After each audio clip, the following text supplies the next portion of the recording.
Hi, welcome to the Pursuit of Truth. So this is about Alina's help letter. Well, a bit more past that now. We're on to the E.C.H.P or E.C.H. plan, however you want to call it. So a bit of backstory. You know that Alina, she went to school, mainstream school. She was already diagnosed with autism and global development delay before she went to that school at nursery, actually before nursery. So it was known, from there that she would need one-to-one support. When we went to the school, they quickly put her into the ANP process, the graduated approach, which is 4 terms analysing, which is what the Lena's help letter is about. Changing that, it's too excessive for neurodiverse and disabled children, SEND children, because they're already behind, so you want them to be even more behind. That makes no sense. So in the first meeting, which was in 6 weeks of her attending school, so that would have been like October, everyone in the room agreed that she needed one-to-one support. Yeah, and so then we carried on doing this process until they decided, let's do E.H.C.P. So thinking, wow, this is it. This will be the solution. How naive I was to think that the world we live in would ever have any solutions to fix real problems, because it doesn't. It's exactly like everything else. So this process of having to see speech and language people because they didn't do it the right way around, which didn't really form the report, because only the educational psychologist forms the report, and from my Google searching, it appears that they actually work for the local authority or are funded or paid by them. So I don't know how much independence there really is there, and that may explain why we're at this situation. Because in that meeting with her, we, the parents, said quite clearly, maybe numerous times, but definitely very seriously, because it was partly written in her appendices of that meeting. Not everything we said was written down, so that's a problem, isn't it? I need to record these things, but we said that they needed one-to-one support with someone who had advanced teaching of autism. And the reason we said that is because that's what the ANP brought out, that she needed in that first 6 weeks. We knew that she's going to need one-to-one support because she runs around everywhere and she doesn't like sitting down and doing tasks, because that's part of her autism, her disability. So we knew that. And the school knows that, and the parents know that. So we've told them in that meeting, the parents told them, yes, they need one-to-one support. Both teachers from different sides of the reception told the educational psychologist she needs one-to-one support. And one of them sort of erred on the sort of, I'm not sure she will succeed in mainstream school. So that's enough to sort of say, well, yeah, look, the school is a bit sort of negative here. This is what they need. In an ideal world, or in my world, this is what would have done. This is what you need. So let's give it to them. Otherwise, what's the point of giving them what they don't need, because they're not actually solving the problem? I don't understand that kind of mentality, but I assume it's all down to money. That's probably the problem, because they don't want to give money. And of course, one-to-one support is a lot more expensive because you have to employ someone. Now I've Googled it and found out that I should have what I need to write next time. But that may not have helped, because the problem is the APO for iSend and the educational psychologist and even the school may be aware of this system and already know what to write and already know these things. And when I say these things, they should have picked up on that and put that down, but they didn't put it down. Like 4 people said she needs one-to-one support, and they still wrote down that it should be class teacher and TA. They did mention my bit about one-to-one support, but only as me saying it. But they said class teacher and TA can do it, even though we told them, and I'm sure it's written in the AMPs that they sent them, that the class teachers and TAs were telling us constantly, even up till the last term, saying that if only we had one-to-one support, and when they did have a bit of unfunded one-to-one support, how well Alina did with it. Like with the speech and language therapy that we finally got her after years of trying to get it from nursery time. Obviously, part of COVID was due to that, and that helped Alina progress very quickly with the I want, which she wasn't doing before. So then I asked the APO for the letter that the school said, because apparently the school didn't want to take Alina.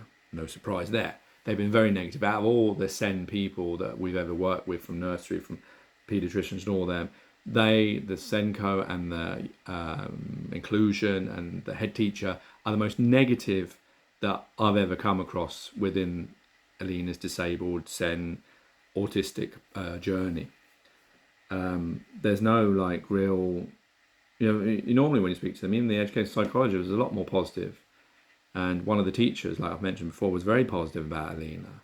And, that's what we really need. We need positivity. We need, there's a problem. We know that. We acknowledge there is an issue. But how do we solve it? This is what we need to solve it. Well, let's do that.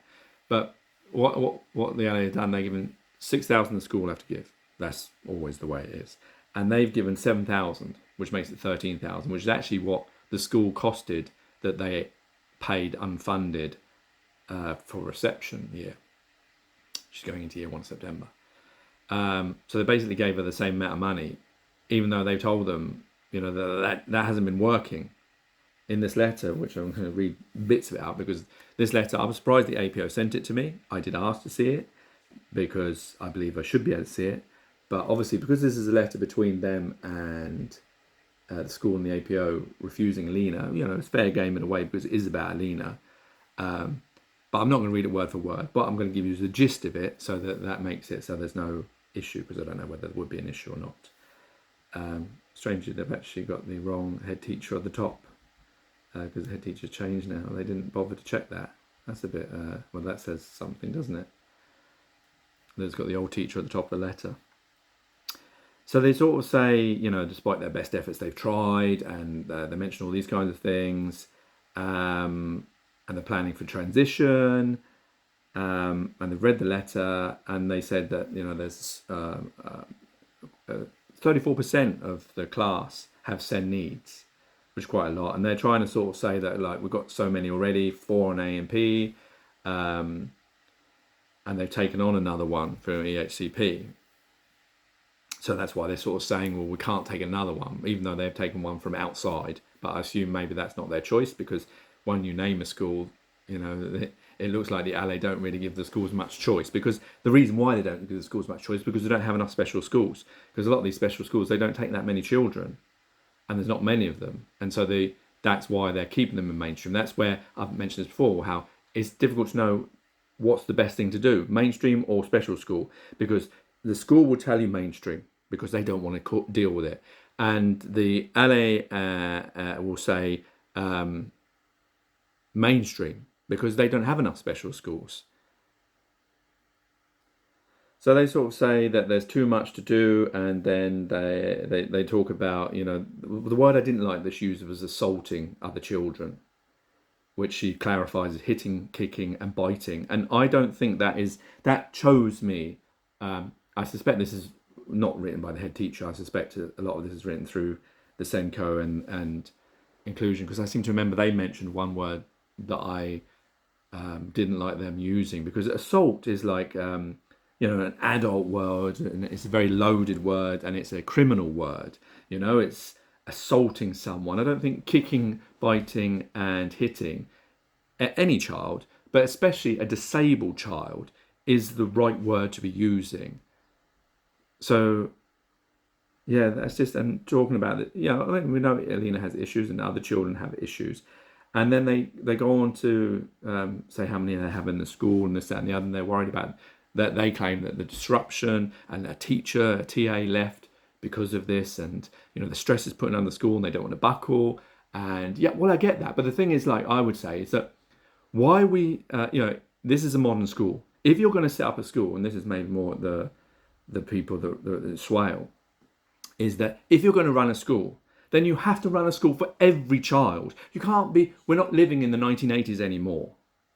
But it seems like we're still living with that same kind of sentiment, that a school must be inclusive of all children, and all of them have to have SEND reports. But reading this letter, and if you read this letter against the SEND report, you probably think, well, this is completely different worlds. Where is this SEND that they're talking about so greatly that attracted us to the school? And then they go and list nearly everything in the amended E.H.C.P. Nearly like every point that they say the school can't, these are other reasons why we can't do it, because we can't do this, including like the now and next board, which I'm pretty sure they're already doing. I'm pretty sure Lena's teachers are already doing now and next board. And now and next board is just a board with like now and next, and it has different things, little sticky things. This is like not even like, even if you wanted to make it on PowerPoint, you could do that. It's not that difficult. And there's not many things like reading or task or whatever, they've been given away to us freely from speech and language twice now. We've got loads of these things. So I'm pretty sure they do it, but they've listed that. And they even listed, like it looked like they just cut and pasted every single part of the HCP and said, we can't do this. Including like where it talks about the speech and language sessions that she has to attend. Well, there's nothing to do with them. I mean, it mentions the bit where their speech and language is going to come in and do things to them, but I actually copied and pasted that Alina will be going to 4 sessions with speech and language. Here it is. Where is it? I can't see it now, but it's somewhere in here. And speech and language is going to provide this service outside of school.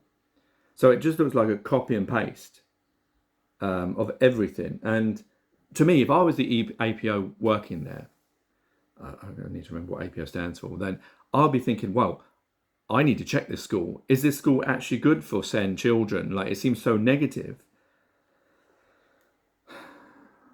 So they're just talking about, well, I know. And the thing is, like, from the school's point of view, to give them, to play devil's advocate, as it were, I understand that it's difficult for the school, because obviously in an ideal world for them, having just neurotypicals would be a lot easier. Well, even though neurotypicals can cause them problems, like normal things like fighting and all sorts of other things that aren't just part of a SEN or disabled child's life. There's lots of things that neurotypicals do as well. But in reality, we know that, like they're saying, that 34% in that reception year are SEN. And this may not just be clinically diagnosed, because SEN in school terms can include anyone that needs a little bit of special educational needs. So it could be someone who's a bit shy, or someone who's, having trouble with reading or writing or whatever. So it's not necessarily actually a clinical. That's why I wish they wouldn't use it with Alina, because she's been clinically diagnosed by a paediatrician. And there should be a separate sort of thing for that, because that sort of clouds the picture, because they can make it out to be more than it is, where it isn't. So yeah, I get it from the school point of view that, it's difficult for them because they've got lots of children, and they're not really getting the help because the government, I guess, is not paying them the money, because the funding is given by the government is the same for each child. And unless you go to a special school, that's when I think it's like 5,000 or for a child at school, primary school. And if you go to the special school, that child would then get 10,000. Well, that's what they should be doing already. That's the problem. And so it's not really the school. The thing I don't like about the mainstream school is the mentality. The mentality of it doesn't seem very proactive to try and sort this situation out. Like the Senko didn't even attend the meeting with the educational psychologist. I don't know whether they were invited or not. It would have been good if he was there, because he could have said, well, this is what we need and this is the problem. And maybe coming from him, they may have listened to it, because they didn't listen to 4 of us who said she needs one-to-one support. And what's the most astonishing thing from the APO, does it actually say what? APO is Assessment and Planning Officer, is, and actually it made me more annoyed what they wrote than what the actual school wrote, because I expected the school to say, no, we don't want Alina, because we knew that they were going to say that. We've known that from the 6th week onwards, that because when they started to talk about special schools at 6 weeks, they said, they talk about, you need to do these things, part of code of practice, part of the Education Act, like now and next boards and things like that, and sort of saying, reading this, it seems like the school are probably not doing the things that they should be doing themselves. And maybe this is why the educational psychologist thinks that they don't need one-to-one, Alina doesn't need one-to-one support, because they're thinking, well, the school's not really doing its job and it should be. But I don't think that's true. I think Alina does need one-to-one support, and most of the professionals have said that, except the ones where it's to do with giving them money. So yeah, when it comes to the thing, they say, because the one thing they mentioned is the school quoted my quote about the parents want Alina to have one-to-one support with with someone who's highly educated in autism, and they say, well, they don't really have that because they have, they're a mainstream school. And the reply, and this is what was the worst thing I think from this, because this is the APO, the one we're talking and liaising with, and they say that the local authority would not currently expect the school to provide constant one-to-one support for Alina. They want them to use flexible and adaptive training when one-to-one support is needed, and they trust the school would be able to do this and deploy its time and money as in the best place. Use your best endeavours, it uses, to make sure a child with SEND gets the support they need. And then they talk about code of practice. I've said so many times to this APO about what everyone's been saying, that we need one-to-one support, and I want one-to-one support for my daughter. I said to the educational psychologist, the teacher said that, and the AMP said, the SENCO said, the school has said, everyone has said, except the APO and the educational psychologist in LA, Alina needs one-to-one support. She does need one-to-one support. I know she does, because I know how she is at home. You can't just leave her, because she will go and do something. Just for safeguarding alone, she needs one-to-one support, let alone sitting down with her and keeping her still and educating her. So for them to say that, oh, well, we're not saying you need to do that, just do the best you can. Well, that just really infuriated me, because what was the point of going through this process then? What was the point of all this, reading and doing all these things and jumping through their hoops, to think that this is where we're going, the school, we weren't working with this, it wasn't working with the school. We want it to work for Alina. We want Alina to have what neurotypicals have, to have the education. And the reason why she's not having that is because she doesn't have one-to-one support. Everyone said that, but they've said, no, she doesn't need it. I mean, I could go through the appeal, but what would be the point? Because that's going through the court and paying for it, and it probably still wouldn't come, because when I wrote the amendments to the school, these obviously I can read because these are mine. I noticed that, oh, wait a minute, the whole point of doing this is with one-to-one, and I wrote to the APO and this whole list of this is what the school has said, this is why we did this, and that email was just ignored, as if I didn't even say it. And then, well, now I don't know why. And then I just filled out the form for the amendments. And I thought, well, they're not going to get any advice from the APO, so let me just fill it out. And this is what I said. I said, the use of class TA needs to be amended, as it should be the same person all the time, and a particular hired one-to-one highly skilled autistic teacher to aid Alina every day, as we express, as it's partly detailed on page 3 of appendices. This was what we talked about with all the professionals and what the direct teachers suggested as well. This point was acknowledged by the psychologist and is mentioned in a report as follows in appendices, page 6, to cognition and learning under needs. Alina requires high levels of one-to-one support to engage in direct learning tasks. So the actual educational psychologist wrote that. But because she wrote class TA everywhere else, they've just gone with class TA. Now I've Googled since and found out that really that I should have written in these amendments that I want, or in the meeting I should have said this, and this is the next time what I'm going to do, I'm going to print it out and give it to them, and this is the thing I'm just going to keep repeating, is that I want a hired class teacher's assistant for this amount of hours, like I said, 40 hours, and this amount pay 19,000 per annum.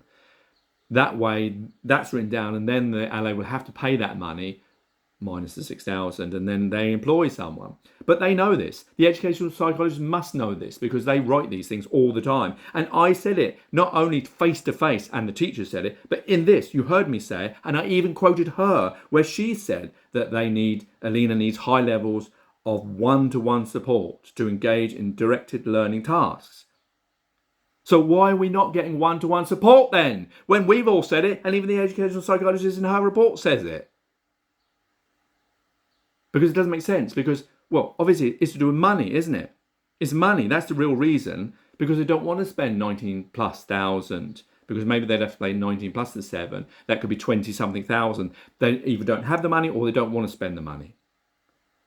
because they've put a band-aid. The 13,000 they're going to give us mean we're going to fail like we did reception, and we're going to get the same things from Senko. We're going to get the same things from the teachers, like we need one-to-one support. Oh, why don't you look at special schools? Should we take you to special schools? You can come with us and we'll show you them. Oh, well, it's we tried, but it looks like it's special schools now. So that's exactly the route that the LA are taking us down, because if they gave another 6,000 or 7,000, we would have that one-to-one support, and Alina would probably be able to succeed, and the school would then be able to succeed. This is what frustrates me, because I went through the process and I said everything that we needed, and the person is just, well, even though they acknowledged that they needed it, they haven't written it down in the right way. And then I carry on. The issue with putting class teach TA is Alina's actual teachers always tell us they don't have time to do these things and fully support Alina. So expecting the class teacher to do this with 30 other children is just not going to solve the problem. She needs, as all professionals, school and teachers have all along said, the same one-to-one support teacher trained in advanced autism. It was acknowledged to the psychologist the need for the same person so Alina can make that link, as she did when at Meadows Nursery. The point is partly reported in appendices page 8. Alina will need to be taught by consistent key adults who have been trained to support Alina with autism and associated language and social communications difficulties to access the curriculum. That bit was what the educational psychologist said. And then on page 9 of the appendices is mentioned that Alina needs to be taught by one-to-one teaching sessions and put this on the class teacher assistant. How can a teacher of 30 children do this? It has to be someone specific, which was the reason the school and us wanted funding from E.C.H.P to do this. The direct teacher who actually tried to do these things via AMP failed for 4 terms because, in their words, they couldn't give time and support because of the needs of all the other children, which is what the school was saying as well in their reply to the APO. And this is where I quote what the psychologist said. Alina will need to be taught through one-to-one teaching sessions in a quiet, distraction-limited space to enable her to access direct academic learning opportunities. The paediatrician in his report, appendix page 25, also mentioned about high levels of support for which I believe, I know class teacher, TA, can do as they have already told us continuously throughout reception year 1, should say they couldn't do. So even the paediatrician says needs high level of support. And the paediatrician has mentioned, the educational psychologist who works for the LA, has mentioned several times one-to-one, one-to-one, one-to-one. And the APO is telling the school when they bring it up that we can't do one-to-one, is saying, well, it doesn't say that. Well, it bloody does say it, because I'm quoting it as well. And this is what the paediatrician said. Alina requires, and this is the most educated person to do with autism, Alina requires support at school for her learning and social skills. Alina needs support to improve her academic developments, including her intellectual abilities and skills required for academic achievement. Alina would benefit from the use of visual structures such as visual timetables, checklists, time management boards, etc., to help support her organisation and understanding of task expectations. Alina needs high level of support in order to improve her emotional awareness, recognition of emotional experience in others, to improve in identification and expression of social gestures, to improve in adaptive functions. And then I go on to safeguarding. Safeguarding issue mentioned on page 16 of Alina has already been failed numerous times as mentioned in these reports, despite class teacher and TA doing the rule. And then for the report to give this to the same people who have been able to do it. So that's another reason why we need to be a specific one-to-one person for Alina. Alina will require, this is the educational psychologist says, Alina will require careful monitoring when in school to ensure her safety, i.e. adults will need to always know her whereabouts as she tends to want to go off around the school. And then I mentioned about the sensory room and about the staff needing to be trained in this training they want all the staff to do, but I wanted it to be done by the 3rd of September, so by the time she goes back, it's done. They didn't do that. So basically, when I said all that, all they changed in the report, I think I have it here, was they just added one thing. They ignored the time limit. I know now why, because the school were already moaning, isn't it? So they didn't want to do that. And they ignored, let's go to section F. They ignored the sensory room. And what they basically wrote was, because before it said teaching across school days from the E.C.H.P by consistent key adults, class teacher TA, and they added or additional trained adults for specific interventions. That's what my amendments got. You heard everything I said about one-to-one support. Couldn't have been any clearer. And remember, we said this face to face with the educational psychologist, who knows how the system works, who knows how the schools work, who knows what I'm asking for. I'm asking quite clearly for one-to-one support for Alina to be done by one person. And when I asked for, can I be shown the, what reply she gave, why she didn't want to change my amendments, they said it was a consultation between the two of them. So what does that mean? That means really, well, they probably, because the school would come back to them and said no, they probably didn't want to change it because they're worried that the school would say, well, we can't do one-to-one support. But if they'd written down that teaching across the school should be done by a one-to-one support system and paid this amount of money, and the LA had to give that amount of money because it would have been listed in there, minus the $6,000 the school have to pay, then we would have had a one-to-one support, and then Alina would be getting that one-to-one support, and everyone would be happy. The school would be happy because they've got, they can employ, with that money, they can employ that person who will just look after Alina and stop all their worries about all the other things. And then they can just worry about the other children that they're worrying about. And then us, we'd be happy because we know we've got that one-to-one support and we know safeguarding and education is done, and Alina will progress into year 1, into year 2. And Alina, most of all, would be happy because she'd be getting what she needs, what she deserves, what all these codes of practices and everything that say, if you read them, that is what is meant to happen. But despite, you've seen it now, I read out exactly what was said. I can't tell you what was said in the meeting because there's no recording of that, but I've told you what I said and what the two teachers said, and you've seen what I said in amendments, and still it didn't get changed for one-to-one support, despite the paediatrician and the teachers and the parents all saying she needs one-to-one support, and by their own evidence that they've seen in the A&P that failed without one-to-one support, and everything the school said, they listed everything and said how difficult it is for them, and still they didn't change it. And when I changed put the amendments, they still didn't change it. So it makes me think that, well, wait a minute, I've definitely told them they need one-to-one support, and there's definitely other professionals that have said it as well. And she's an educational psychologist. She must know that Alina really needs one-to-one support. So why she didn't put it? Well, the only reason there's only two possible reasons. One, she thinks that Alina doesn't need one-to-one support, and the school maybe aren't doing what they should be doing, and they should be able to do it with the 7,000 extra, even though they didn't do it last year. Or this is about money, that they'd have to give like 20-something thousand rather than the 7,000 that they're giving, and that's either they don't have it or they'd rather not give it because they're hoping that the school will just straggle on. But so my prediction based on this is going to be that we're not even going to make a year. I suspect the teachers will start with the same thing, and the Senko will start with the same thing. It'll be a repeat of last year, all the same things being told us, and I'll be saying, well, we're tried. And I don't think they really tried that hard, if I'm honest. But maybe the way the system is, at least I know now for what next time. But I suspect, because we've been told that we could raise if we think it's not working, but I bet that won't happen when we try to raise it. Maybe 6 months in if it's not working, and then we'll have to try and raise it and speak to the educational psychologist again. And I don't know how many times I can say that she needs one-to-one support, or how much evidence we have to give when everyone said that and they've just ignored it. I guess the problem is because I'm not a professional, they just don't acknowledge me, despite me actually referencing the actual educational psychologist who makes the report, who actually mentioned she needs one-to-one support, but then didn't write anyone to employ for one-to-one support. Who do they think is going to give the one-to-one support? She thinks the class teachers and TA can give one-to-one support when they've been failing for a whole year to do it. And just like from common sense, you've got 30 children, yeah? Even if you just had one SEND child in 30, which is not what they have, how can the class teacher and the TA look after Alina all the time when they have to teach these? And I don't think a TA should be teaching Alina. I think she deserves a teacher of her own. Maybe I'm expecting too much, but yeah, that's how it is.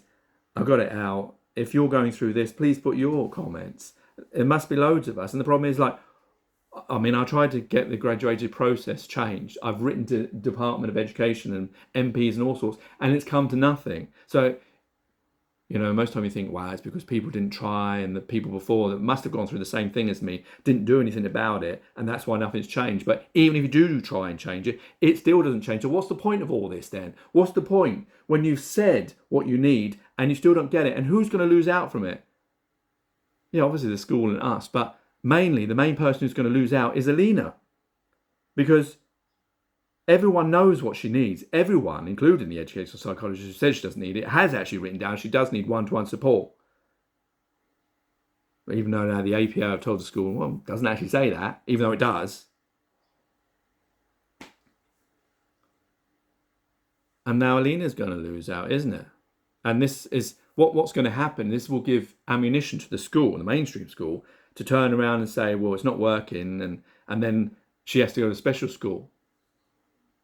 Rather than if they did it properly in the first place and gave her that one-to-one that we all asked for, then she may stay in mainstream. And the problem would be if they're doing this because they're trying to save money, mainly because they don't have places for special schools, then they made a big mistake, because that's the road that they're leading Alina down by not actually funding it properly now. Because that would be, we'll end up thinking, well, this mainstream school can't do it, we'll have to go to special school, and we'll have to list a special school, which I think there's only 3 or 4 in our area. And I think they only take like 30 children. I remember Alina was on was at South Down Special School for 2 years in nursery, never got a place. So, and you read about this, if you Google it, of children waiting at home.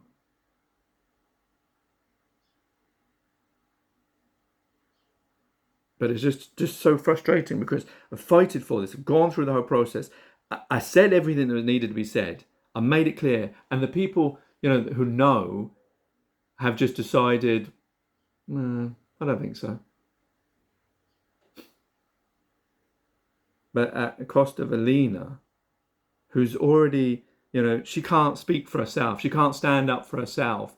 She can't demand what she should get. And it feels like they've taken advantage of that. I mean, not of her per se, but just of the situation. Because we've all said she needs one-to-one support. And even the educational psychologist who wrote the E.C.H.P plan with the APO, I don't actually know who's the main one writing it, has mentioned she needs one-to-one support. And the APO, it works for SEND. I just don't get it. So it's like,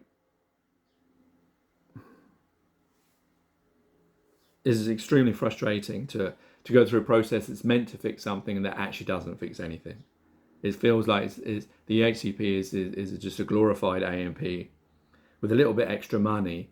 I mean, yeah, they say they're going to give a product placement thing for September to help them go through it.